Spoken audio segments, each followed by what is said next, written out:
She was wearing white, a spotless floor-length Easter dress, the kind you iron twice and still check in the mirror before you leave the house. She was smiling for the camera, holding a bouquet of yellow lilies in front of the church doors at the sunrise service in Newport Beach, California, one of the richest zip codes on the entire West Coast. And the caption she typed underneath her photo read, "I just sowed our family home as a seed offering this Easter Sunday. Pastor Aldrich said if I obey, I will be the first lady and God will give us a mansion in heaven. Who else is sowing big this season? Hashtag First Lady in the making, hashtag Blessed and Obedient." She posted that photo at 8:47 in the morning.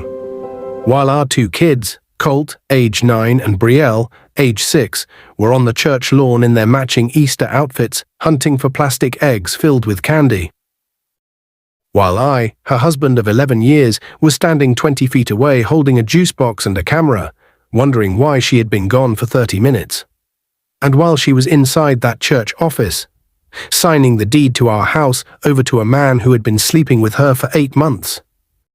I did not say a word that morning. Not one word. But exactly 1 year later, on the next Easter sunrise service, I made sure the whole congregation heard everything. Every single thing. A man's wife gave away his house to her pastor, in front of God, the congregation, and their 2 children. Have you ever trusted someone so completely that you stopped watching them? Have you ever loved a person so deeply that you missed every sign of who they were becoming? This is not just a church story. This is a story about manipulation dressed in scripture, about a woman who confused obsession for faith, and about a man who had every reason to explode, but chose something far more powerful. How do you destroy someone who used God as their weapon? Stay with me. Because what happened at that next Easter sunrise service, nobody in Newport Beach saw it coming. His name was Aldrich Voss. Pastor Aldrich Voss. He was 51 years old, silver at the temples, with a speaking voice so smooth it felt like warm oil poured over your shoulders. He wore tailored suits on Sundays, drove a pearl-white Escalade that the church paid for, and lived in a 6-bedroom house in Laguna Hills that the deacons called the parsonage, but the rest of the world called a mansion. His church, Covenant of Abundance Ministries, sat on a corner lot in Newport Beach, California, the kind of church that had a latte station in the lobby and a light show during worship, the kind where every woman in the front row wore heels on Sunday and brought their checkbooks. And his wife, Glorine Voss, sat in the front row every single Sunday, perfectly still, a painted smile locked across her face. Glorine had been the First Lady of Covenant for 19 years. She knew every deacon by name, organized every charity drive, and smiled through everything. She was either the most patient woman alive, or the most exhausted. Nobody asked which one. My wife, Waverly, started attending Covenant 3 years before all of this happened. I want you to understand something. Waverly was not always like this. When I married her in Houston, Texas 11 years ago, she was sharp, funny, and practical. She clipped coupons. She researched every major purchase for 2 weeks before buying. She made me show her a budget before we booked our honeymoon. That woman and the woman in the white Easter dress shared a face. That was about it. The change started slowly, the way all dangerous things do. She began attending Sunday service at Covenant about 2 years after we relocated to Newport Beach for my engineering firm contract. I was working 60-hour weeks. She had left her marketing job to raise the kids. I thought church would give her community. I thought, God, I was naive. I thought it would be good for her. It was fine at first. Sunday mornings, occasionally a Bible study on Wednesday.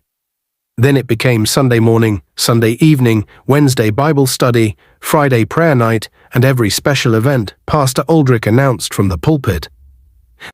Then it became something else entirely. The first time Waverly mentioned sowing a seed, we were eating dinner. Colt was 8, Brielle was 5.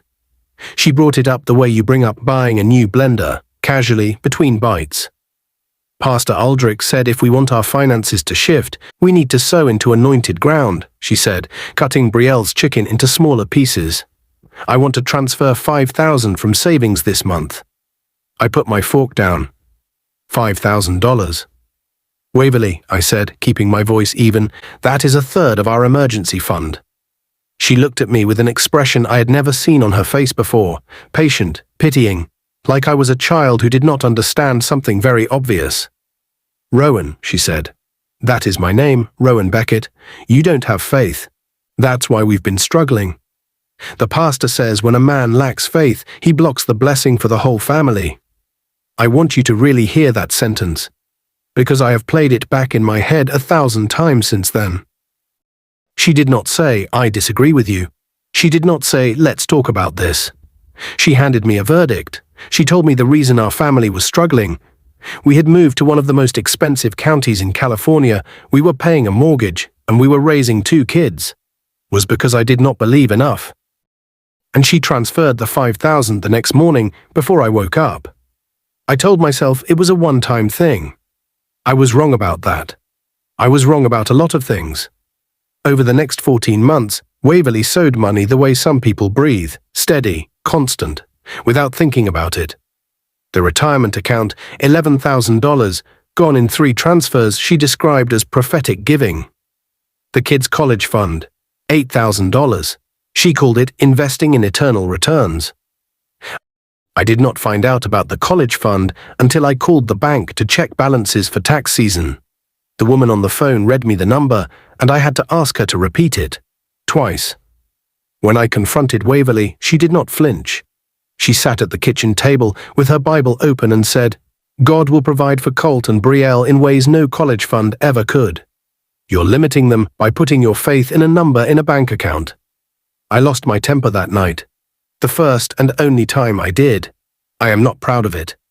I shouted. She prayed louder. I stormed out and drove around Newport Beach at 11 at night with the windows down, passing multi-million-dollar ocean view estates, wondering how I ended up here.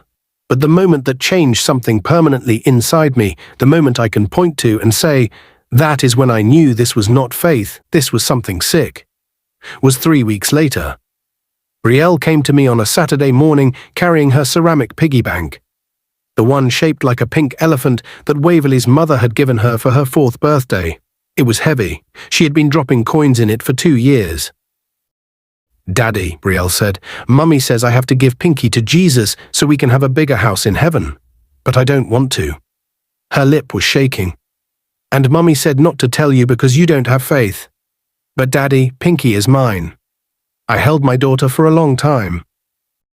Then I walked to the bedroom where Waverley was on the phone, laughing softly, voice low. And I stood in the doorway and asked her, very quietly, if she had told our 6-year-old daughter to give away her piggy bank and to hide it from me. Waverley looked up, put one finger in the air. 1 moment. And kept talking into the phone. I closed the door. And I started paying attention in a way I had not done before. Here is what nobody tells you about obsession. It always comes with a costume. Waverley's costume was devotion. She dressed it in scripture, in sacrifice, and in a language that made any pushback sound like spiritual failure. But obsession has a smell. And by the time winter came to Newport Beach, which in California means 60 degrees and everyone pulling out their pea coats like it's a blizzard, I had started to notice things. She was dressing differently for church, not just for Sunday service, for every event, Glorine Voss. Pastor Aldrich's wife. Wore a specific style, structured blazers, pearls, nude heels, statement earrings. Waverley had never dressed that way in 11 years of marriage. She started dressing that way in October. By November, she was practicing speeches in the bathroom mirror. I heard her once. Standing outside the door, holding a glass of water I had brought for her, I listened to my wife rehearse a version of herself I had never been introduced to. She was talking about her vision for the women's ministry, about her role in the house of God. Our neighbor, a retired judge named Pemberton Hale, a practical man who had seen everything in 40 years on the bench, stopped me at the mailbox one afternoon. Rowan, Pemberton said, lowering his voice, I don't want to overstep, but I've been watching your wife drive to that church at 9 at night, 3 nights a week, and I ran into her at the pharmacy last Thursday. She told my wife she's going to be the new First Lady of Covenant. He paused. Glorine Voss is still very much alive, son. and still very much married to that pastor. I drove home that afternoon with Pemberton's words sitting on my chest like something heavy and sharp. That Oh, night, really? Waverly got a phone That's call so at 10 good to p.m. hear. She went into the Yes, backyard to take it. absolutely. I watched her through the kitchen window. She was laughing, touching her hair, nodding the way a person nods when someone tells them exactly what they need to hear. When she came back inside, her eyes were bright in a way they had not been with me in a very long time. "Pastor says I'm chosen," she announced, setting her phone face down on the counter. "He says God revealed to him that I have a special assignment, a leadership role, in the ministry." She said it the way you announce a promotion, the way you say, "I worked hard and someone finally noticed." I said, "What does that mean, Waverly?" She said, "It means our season of struggle is almost over. It means I'm about to step into my purpose." She went to bed smiling. I sat at the kitchen table until 2 a.m., thinking. Easter came the way it always does in Newport Beach. Warm, golden, with the kind of Pacific Coast light that makes everything look like a movie set. The Covenant of Abundance parking lot was packed 2 hours before service. People were in their finest. Children ran across the lawn in their Easter outfits, clutching baskets. Waverly had been up since 5. She ironed her dress 3 times. She laid the kids' outfits on the bed with military precision. She made a breakfast she barely touched. She was vibrating. That is the only word for it. She was vibrating with an energy that had nothing to do with the resurrection and everything to do with what she had planned for that morning. She had told me nothing directly, but she had told me everything through what she did not say. The mortgage documents had been moved. I had noticed 3 days earlier. The folder I kept in the home office, property documents, insurance papers, had been opened. I could tell because I kept a specific system. Everything was slightly off. I said nothing. We drove to sunrise service together, all 4 of us. Colt sat in the back seat, talking about the Easter egg hunt. Brielle had already eaten 2 of the chocolate eggs she was supposed to hide. I watched Waverly in the passenger seat, her hands folded in her lap, looking straight ahead, and I thought, she has already made her decision. Whatever is happening this morning, it is already done in her mind. The service was electric. The worship team played for 40 minutes. The light show hit the ceiling in waves of gold and purple. Pastor Aldrich took the stage in a white suit that cost more than our first car, and the congregation rose to its feet. I sat down. About an hour in, during a break between worship sets, the kids went to the egg hunt on the lawn. I stayed in the sanctuary. Waverly leaned over and whispered, "I need to step out for a moment." I gave it 5 minutes. Then I followed. The hallway outside the main sanctuary at Covenant was long and carpeted in deep burgundy. I walked slowly.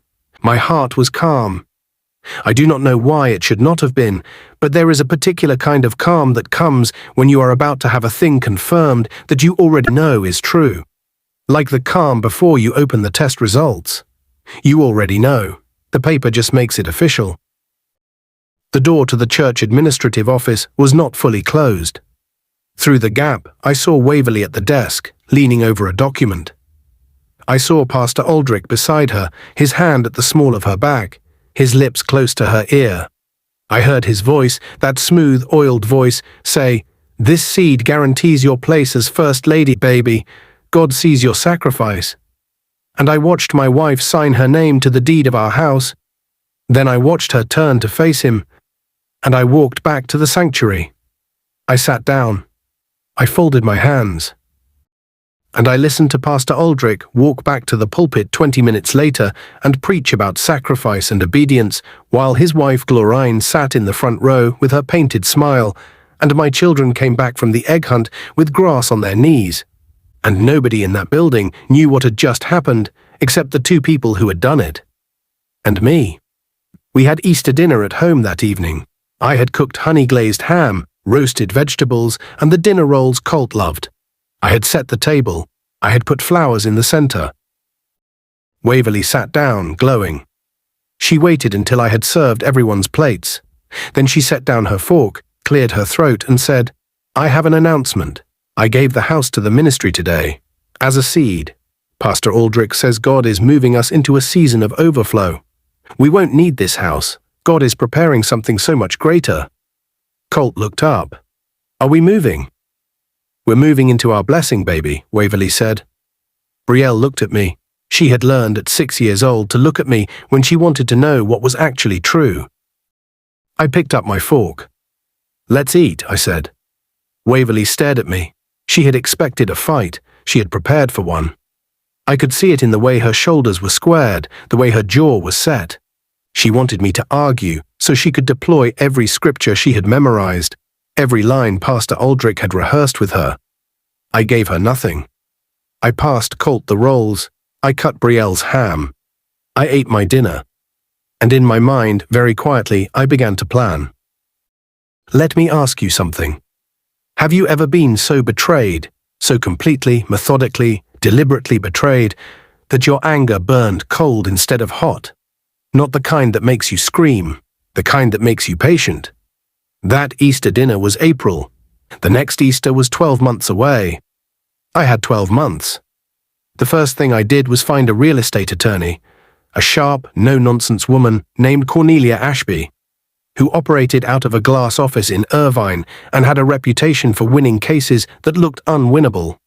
Cornelia reviewed the deed transfer and got very quiet in a way that told me she was already building the argument in her head. This is coerced financial transfer under emotional manipulation, she said, setting the papers down. We can challenge this, but I need everything, bank records, communications, and a timeline. Everything. How long will it take? I asked.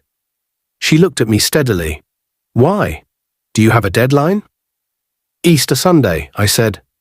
Something shifted in Cornelia's expression, something that might have been respect. Then let's get to work, she said. Over the next 12 months, I built a file. Bank records showing every transfer Waverly had made.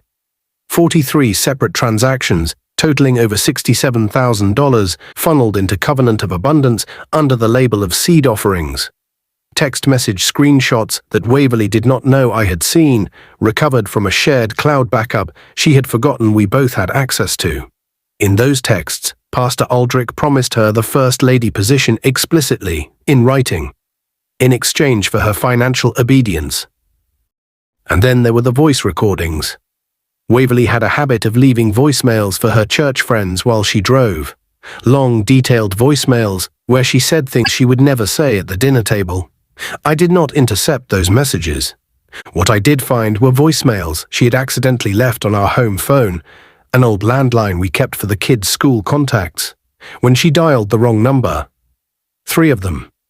In the most damning one, recorded in September, she said, "Once I'm officially First Lady, I'm leaving. Rowan has no vision. He has no faith. He and the kids hold me back from what God is calling me to. Aldrich understands me. He sees who I really am." She meant to send that message to her church friend, Sunniva Drake. She sent it to our home phone instead. I saved it the moment I heard it, saved it in 3 separate places. And I cried. I want to be honest about that, because I am not going to stand here and pretend I was made of steel. I sat in my car in a parking garage in Costa Mesa, and I cried for about 20 minutes. For my kids, for the marriage I thought I had, for the woman I had believed Waverly was. Then I wiped my face, called Cornelia, and kept building. Here is what you need to know about Covenant of Abundance to understand what happened next. They live-streamed every major service. The Easter sunrise service was the crown jewel. They pulled 8,000 viewers online and packed every seat in the building. Pastor Aldrich used it for his biggest offering appeals of the year. The tech team, 3 volunteers who ran the lighting, sound, and projection, was led by a quiet, bespectacled young man named Fletcher Dade, who had been attending Covenant since childhood. Fletcher had a crisis of conscience in February. He called the church's denominational oversight board, a detail I only discovered because Cornelia had contacted the board as part of her legal challenge. Fletcher had reported financial irregularities he'd witnessed in the church's back-end systems. 3 of his concerns overlapped exactly with Waverly's seed transfers. I reached out to Fletcher through a mutual contact. We met once, briefly, at a coffee shop in Fountain Valley. He was 24 years old and looked like someone who had not been sleeping well. "I've been a member of that church my whole life," Fletcher said, turning his cup in his hands. "My mom still goes there. I don't want to blow it up. I can't watch this keep happening. I understand, I said. I'm not asking you to blow it up. I'm asking you to make sure the right information reaches the right people, through a channel they cannot ignore. Fletcher looked at me for a long time. Easter Sunday, he said. Easter Sunday, I said. He nodded once, and that was enough. The night before the second Easter, I sat in Colt's room after he fell asleep and looked at my son. He was 10 now. He had grown 3 inches. He had started asking questions about church, careful, precise questions that told me he was working something out in his own mind. 2 weeks earlier, Colt had come home from school and told me that his friend's older brother, a kid named Prescott, who was 16 and apparently had strong opinions about everything, had said that giving your house to a church was not normal. Colt had relayed this with the careful neutrality of a child who was not sure what side to land on. I had told him, "You're right, it's not normal." Colt had looked at me, then at the floor, then back at me. "Dad, are we going to be okay?" "Yes," I said. And I meant it. Sitting in his room the night before Easter, watching him sleep, I thought about what Waverly had said on that voicemail. That the kids held her back, that they were obstacles between her and her purpose. You want to know something? That was the thing I never forgave. Not the money, not the affair, not even the house. The moment she looked at her children and saw a limitation, that was when Waverly lost me completely. I turned off his lamp, walked to Brielle's room, checked on her. Then I went to the kitchen, made a cup of coffee, and waited for Easter morning. Easter morning. Year 2. Newport Beach wakes up golden on Easter. The Pacific sits still and flat before sunrise, the kind of flat that makes you think the whole ocean is holding its breath. The palm trees along the Pacific Coast Highway catch the first light at an angle that turns them silver. Rowan was already dressed at 5:15 a.m. Not in his usual Sunday clothes. He wore a dark navy blazer, pressed slacks, and a white shirt. He looked like a man who had somewhere important to be. Because he did. He made the kids breakfast, scrambled eggs, orange juice, and the little turkey sausages. Brielle called the tiny hot dogs. She came downstairs in her Easter dress, yellow this year, with white flowers, and climbed into her chair without being asked.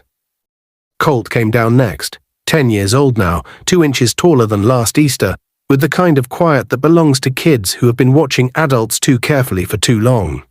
He sat down, looked at his father's face and said, "Dad, is today important?" Rowan set a plate in front of him. "Yes," he said, "but you and Brielle don't need to worry about anything. You just need to be you." Colt looked at him for a moment, then he picked up his fork. Waverly came downstairs at 6:30. She was in white again. Of course she was. Same spotless Easter white as the year before, because in Waverly's mind, this was going to be the morning everything she had sacrificed finally paid off. Pastor Aldrich had told her, 3 days ago, in a phone call she did not know Rowan could still hear through the cloud backup, that he was going to make a special announcement at the sunrise service. He had been vague about what exactly the announcement was. Waverly had filled in the blanks herself. First Lady. Today. Finally. She barely spoke at breakfast. She was somewhere else entirely, already standing at the front of that church, already accepting congratulations, already inhabiting a version of her life that existed only inside a promise a man had made to keep her giving. Rowan watched her from the kitchen doorway. He felt nothing that surprised him. That was the strange part. He had expected this morning to feel enormous. Instead, it felt quiet, settled, like a door you have been standing in front of for a long time, and you finally just open it. "We should go," he said. And they went. The church parking lot at Covenant of Abundance was already 3/4 full when they pulled in. Easter was their Super Bowl, the live stream team. Fletcher Dade and 2 other volunteers had been setting up since 5 in the morning. 8 cameras, full lighting rig, the giant projection screens on either side of the stage were cycling through a sunrise graphic with the words, "He is risen," in gold letters. Fletcher was at the tech booth in the back of the sanctuary when Rowan walked in. They did not speak. They did not need to. Fletcher had received a USB drive in his mailbox 6 days earlier. He had watched the contents alone in his apartment with the lights off and had sat very still afterward for a long time. Then he had made a decision. Not because anyone pressured him, but because he had been watching something wrong happen inside the place he grew up in, and he had run out of ways to look away. Rowan found a seat in the middle of the congregation, not the front. He was not there to perform, not the back. He needed to see everything clearly. He settled in the 7th row, slightly left of center. Waverley sat beside him, already scanning the stage, already watching the side door where Pastor Aldrich would enter. The kids settled in on Rowan's other side. Colt put his hands in his lap. Brielle swung her feet. Across the aisle, Pemberton Hale, the retired judge from next door, who had shown up this morning on his own, wearing a tie Rowan had never seen him in before, gave Rowan a single nod. Rowan nodded back. The worship team took the stage. The lights dropped. And everything began. They sang for 45 minutes, the kind of worship that fills a room all the way to the rafters, where you can feel the bass in your chest and the harmonies stack so high they seem to push against the ceiling. The congregation were on their feet, hands raised, eyes closed. Waverley was among the most fervent. She sang with her whole body, her arms lifted, her eyes wet, and Rowan watched her and thought, this part is real. Whatever else is broken inside what she has become, this part, the wanting to believe in something larger than yourself, that part was always real. He wished it had not been used against her. He wished a lot of things. But wishes are for people who still have time. Pastor Aldrich took the stage at 8:14 a.m. White suit, gold pocket square. The Covenant of Abundance congregation rose to their feet automatically, the way a crowd rises for a national anthem, trained, conditioned, devoted. This is the season of resurrection. Pastor Aldrich's voice rolled across the sanctuary like a wave. Some of you came in this morning carrying the weight of a whole year. But I want you to know, God has not forgotten your sacrifice. He sees every seed you have sown, and he is about to reward you in ways that will make your enemies speechless. The congregation erupted. Waverley grabbed Rowan's arm without looking at him, squeezing it. He did not pull away. He let her hold on. Now, Pastor Aldrich continued, smoothing his lapel, I want to take a moment to honor someone in this room, someone whose faith has been extraordinary, whose sacrifice this past year has been a model for this entire congregation. He paused for effect. His eyes found Waverley in the 7th row. Sister Waverley Beckett, would you stand? Waverley stood. She was trembling. Rowan could feel it through the air between them. She smoothed the front of her white dress. She lifted her chin. She had been waiting for this exact moment for 14 months. Sister Waverley sowed one of the most extraordinary seeds this ministry has ever received, Pastor Aldrich said warmly, his voice dripping with the particular warmth of a man who has practiced sincerity until it sounds like the real thing. She gave sacrificially, she gave obediently, and she gave with a believing heart. Let's honor her. The congregation clapped. Waverley put her hand over her mouth. And now, Pastor Aldrich said, his voice rising, I want to share with this congregation a vision God has given me for this ministry's next season. The projection screens flickered. 1,500. It happened the way lightning happens. One moment the sky is clear, then everything is different, and you understand that it was never clear. There was always a storm coming. You just could not see it yet. The sunrise graphic vanished. The gold "He is risen" letters disappeared. For exactly 2 seconds both screens went black, the kind of black that makes a room hold its breath. Then the video began. The angle was from a doorway, slightly elevated. The image was clear enough, cell phone quality, but unmistakable. A church office, a desk, a woman in a white dress leaning over a document. A man in a tailored suit is standing beside her, his hand at the small of her back. The man's face, clear as a Sunday morning, was Pastor Aldrich Voss. You could hear his voice through the sanctuary speakers. That same warm, oiled voice is now playing back through $8,000 audio equipment to every person in the building and every viewer on the live stream. This seed guarantees your place as First Lady, baby. God sees your sacrifice. A kiss. Brief, but visible to everyone. The congregation did not react immediately. There is a specific delay that happens when the human brain receives information. It was not prepared for a gap between seeing and believing, For about 4 seconds, the sanctuary was absolutely, perfectly silent. Then the gasps started. Then the voices. Then the phones came out. Every phone in that building went up simultaneously, the way flowers open in fast-forward photography. Recording, streaming, capturing. In 2026, nobody in a church with 8,000 online viewers puts their phone away when something like this happens. They document it, for God and for the internet. Pastor Aldrich had gone the color of old paper. He gripped the podium with both hands, his mouth opened. No words came out. The smooth, practiced voice. The voice that had moved congregations, extracted fortunes, and whispered promises in a church office on Easter morning, had simply stopped working. The video was not finished. The next image was a bank statement, then another, then another. Transaction after transaction, each labeled seed offering. Covenant of abundance, scrolled slowly across both screens like a receipt for a life dismantled. 43 transactions, $67,000. And then the voicemail. Waverley's voice filled the sanctuary the way her singing had filled it 40 minutes earlier. But this time it was not worship. It was a voice message recorded in September, in a car, thinking she was calling Sunniva Drake. Once I'm officially First Lady, I'm leaving. Rowan has no vision. He has no faith. He and the kids. They hold me back from what God is calling me to. Aldrich understands me. He sees who I really am. Brielle looked up at her father. Rowan put his arm around her, drew her close, kept his eyes forward. Waverley had not moved since the screens changed. She was still standing. The congregation had long since forgotten she was on her feet, in her white Easter dress, in the 7th row, watching her own voice and her own choices play back on a screen the size of a billboard in front of everyone she had wanted to impress. Her face had gone through 5 different expressions in 30 seconds. Shock, confusion, horror, calculation, a brief flicker where you could see her trying to find the exit from this. Then something that was not quite an emotion at all, just emptiness.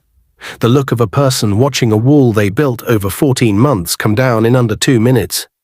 Deacon Lester Pruitt, 62 years old, 20 years at Covenant, a man who had given more of his own money to this ministry than he would ever say publicly, stood up from his seat in the 3rd row and walked to the stage steps. Aldrich. His voice was quiet, that specific quiet of a man trying very hard to hold himself together. You need to step down from that pulpit right now. 2 other deacons were already moving.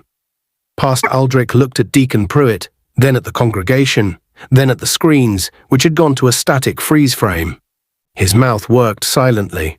And then, in what may have been the most revealing moment of the entire morning, he looked not at his wife, not at the deacons, but at Waverley.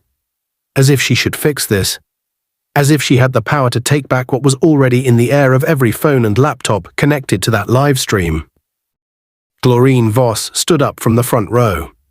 She stood slowly, deliberately, the way a woman stands when she has been waiting for something for a very long time and it has finally arrived.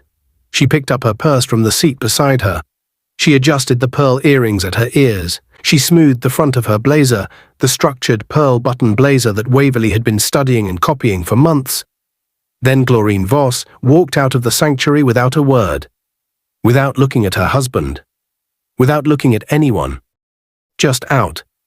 And somehow in a room full of noise and chaos and filming phones, that silent exit was the loudest thing that happened all morning. Here is where I need you to stay with me. Because what happened next is not easy to watch, even in memory, even knowing what Waverley did, even knowing about the voicemail and the transfers and the deed and the kids' college fund. Because Waverley broke. Not dramatically. Not the screaming collapse you might expect. She simply folded. Her knees gave first, slowly, and she sat back down in the pew, the way a very old person sits, carefully, like her bones had forgotten how to hold her. Her hands went into her lap, her head dropped, and she started to cry. Not the performative crying she had done during worship 100 times, the lifted face, trembling lip kind that catches the light. This was the other kind. The kind that has no audience. The ugly, shapeless kind where your whole face does something you cannot control and sounds come out of you that you did not authorize. Around her, the congregation was chaos. Deacons on stage, people talking over each other, filming, calling names. Sunniva Drake, Waverley's closest church friend, the woman who was supposed to receive that voicemail, had stood up 2 rows back and was staring at Waverley with an expression that contained everything: shock, anger, betrayal, and a thread of something that looked uncomfortably like recognition. Colt looked at his mother. He was 10 years old, and he understood things the way 10-year-olds do when they have been paying careful attention in a difficult house. He understood that his mother was not crying because she had been wronged. He understood, in the wordless, precise way children understand things they cannot yet say, that she was crying because she had been caught. He did not move toward her. He leaned slightly toward his father instead. That small movement, 1 inch to the left, told Rowan everything he needed to know about where his children were going to land when this was over. 3 members of the denominational oversight board were present at Covenant of Abundance that Easter morning. This was not a coincidence. Cornelia Ashby had contacted them in February. She had submitted Rowan's documentation, bank records, deed transfer, text messages, and voicemail through the formal ecclesiastical complaint process. The board had been conducting their own quiet investigation for 8 weeks. They had chosen Easter Sunday to attend because, as board chair Reverend Theodora Kimball later told a reporter, "We believed the congregation deserved to be present when accountability arrived in their own house." Reverend Kimball was 70 years old and small, with silver locks and the unhurried energy of a woman who had seen every kind of church scandal in 5 decades of ministry. She walked to the front of the sanctuary while the deacon spoke with Pastor Aldrich and addressed the congregation directly. "This ministry's financial records have been under independent review," she said, her voice carrying without a microphone. The room went quiet almost immediately. There is something about genuine authority that clears a space faster than volume. What you have witnessed this morning is consistent with our findings. This congregation has been deceived, and certain members of this congregation have been deliberately financially exploited. We are here to begin the process of making that right. A woman in the 5th row began to weep. Another stood up and said, "I gave $40,000 as seed. I mortgaged my car." Another, "He told me my son would be healed if I sowed my savings." Another. The room filled with the sound of people who had been carrying something shameful. The particular shame of having been fooled by someone they trusted completely, and discovering that they were not alone in it. That is a specific kind of relief that arrives inside a specific kind of pain. The room held both at once. Pastor Aldrich Voss was escorted from the stage by Deacon Pruitt and 2 other elders. He did not shout. He did not preach. He walked out looking smaller than he had ever looked behind that pulpit. The white suit that had seemed powerful under stage lighting looked, in the plain light of the side aisle, like something a man had put on to play a role he had gotten away with for too long. By the time the 8:47 a.m. timestamp hit, exactly 1 year after Waverley posted her Easter seed announcement, the livestream clip was already being shared. By 9:15, a journalist in Los Angeles had the clip and was making calls. By 10 o'clock, Covenant of Abundance Ministries was trending on 3 platforms. The original social media post, the one Waverley had put up the year before, with the white dress and the yellow lilies, and the hashtag First Lady in the Making, had been screenshot and shared alongside the morning's footage approximately 40,000 times by noon.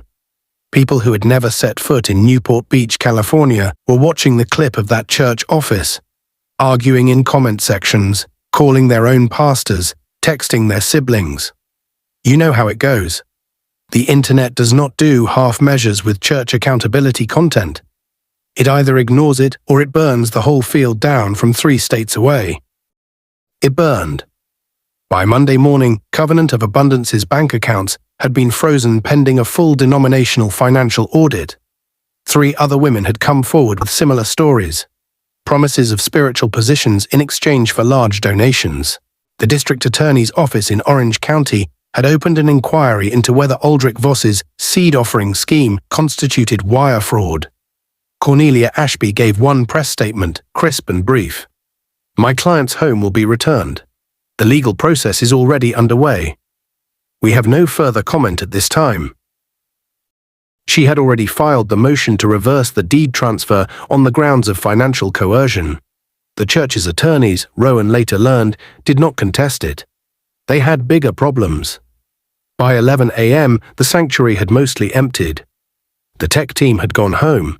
The oversight board was in the back office with what remained of the leadership. The worship team sat on the stage steps in their church clothes, not speaking.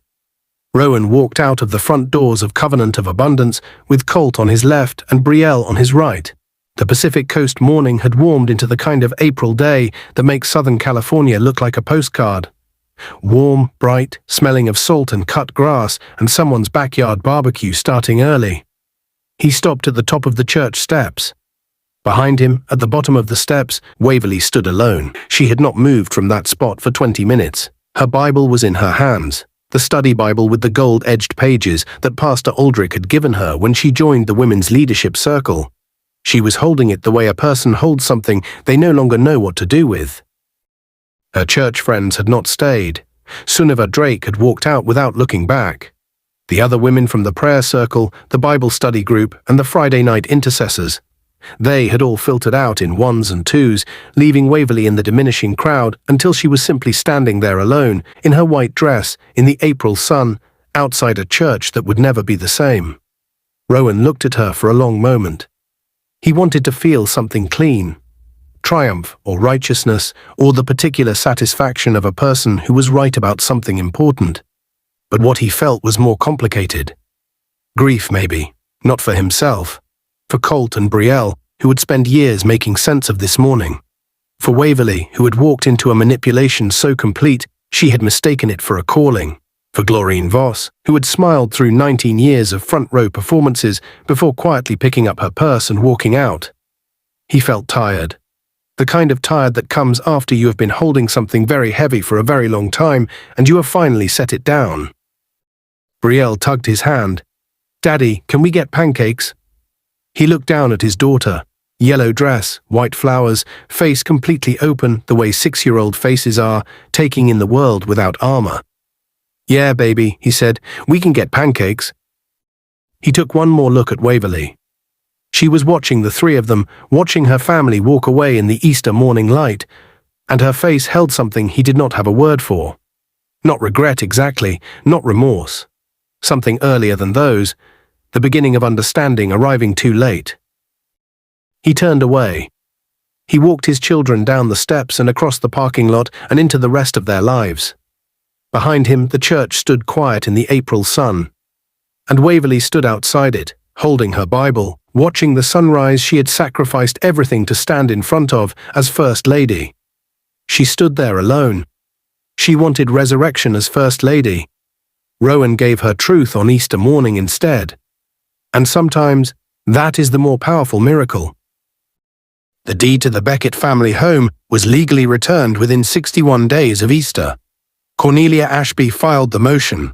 The church's board did not fight it, and a judge in Orange County signed the reversal order on a Tuesday afternoon while Rowan was at work.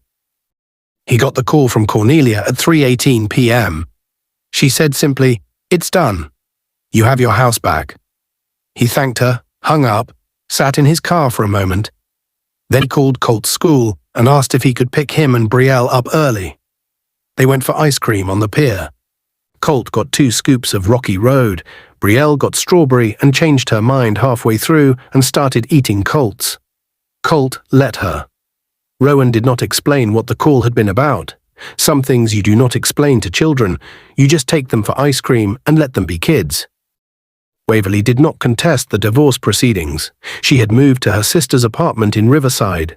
The kids saw her on scheduled weekends, supervised at first, then gradually less formally as months passed. It was not clean. It was never going to be clean. But it was honest for the first time in a long time. It was just honest. Pastor Aldrich Voss was formally removed from ministry by the denominational board in May. The Orange County DA filed charges in June. His trial was set for the following year. Glorine Voss, who had retained her own attorney the same week as Easter, filed for divorce and moved back to her family in Atlanta. She gave one interview to a local news station and said only this: "I stayed too long. I hope other women leave sooner than I did. Fletcher Dade left Covenant of Abundance. He started attending a small community church in Anaheim that met in a strip mall between a laundromat and a pizza place. He told Rowan, the one time they spoke after Easter, that it was the most honest church service he had ever attended. "Nobody there drives an Escalade," Fletcher said. Rowan said, "That's a good sign." They shook hands, and that was that. Here is what I want to leave you with. Not the drama, not the exposure, not at the moment the screen changed and the congregation gasped and Pastor Aldrich's voice played back through his own speakers. What I want to leave you with is this. Rowan Beckett had every reason to become someone bitter, someone angry, someone who spent the rest of his life explaining to anyone who would listen how badly he had been wronged. He chose something different. He chose to be the kind of father his children could lean toward. He chose to act with strategy instead of rage. He chose to let truth do the work that anger would have done badly. And on an Easter morning in Newport Beach, California, sitting in the 7th row with his daughter, pressed against his side, truth showed up and did its job. Now let me ask you something. What would you have done? If it were your house, your savings, your children's college fund, would you have stayed quiet for a year? Would you have trusted that the right moment would come? Drop your answer in the comments. I read every single one. And if this story hit you somewhere real, share it. Because there is someone in your life right now who needs to hear that manipulation dressed in scripture is still manipulation. That faith should never cost your family. And that the truth, when it comes, tends to arrive exactly on time.